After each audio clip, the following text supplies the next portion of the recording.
at 10 with a closer look at some new billboards popping up around Cedar Rapids and across the country. Maybe you've seen some of these. They go after Elon Musk's Department of Government Efficiency. Iowa's News Now investigative reporter Nick Elhaj live in Cedar Rapids tonight with one of those billboards right behind him. Nick, you talked to the group behind those anti-DOGE signs. There's almost a dozen of those just in Cedar Rapids.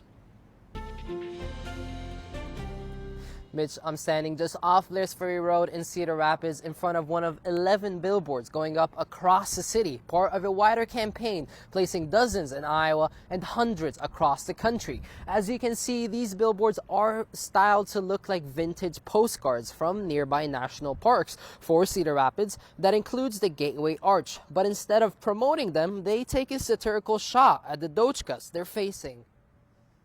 A postcard-perfect photo of Gateway National Park with a punchline underneath, now with reduced staff made possible by DOGE. The billboards are part of a national campaign by More Perfect Union, a pro-labor advocacy group led by former Bernie Sanders campaign manager Faiz Shakir. More than 300 billboards in 40 cities all over the next 4 weeks. They're protesting budget cuts to the National Park Service made by DOGE. In a statement to Iowa's News Now, Shakir says the campaign is about protecting one of the country's most valued public resources and called out, quote, unelected billionaires, saying cuts to park staff take away resources accessible to everyone. The cuts include layoffs of over 1,000 park employees and buyouts for hundreds more. The campaign warns of overflowing trash, longer lines, closed campgrounds, and fewer educational programs. It's a shame to see those services be gutted. Local outdoor leaders say the impact is already being felt. A lot of kids, their only means of accessing nature is through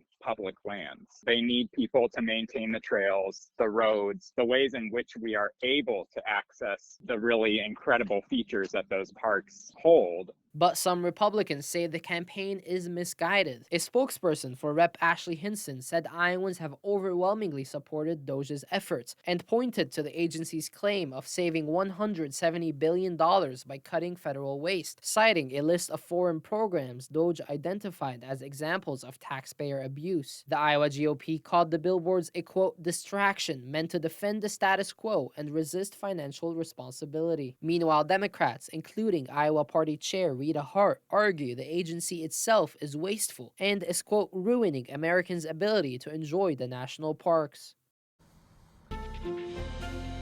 I reached out to Senator Joni Ernst, who chairs the Senate DOGE caucus, but her office did not respond to our request for comment. Reporting live in Cedar Rapids, Nick Elhaj, Iowa's News Now.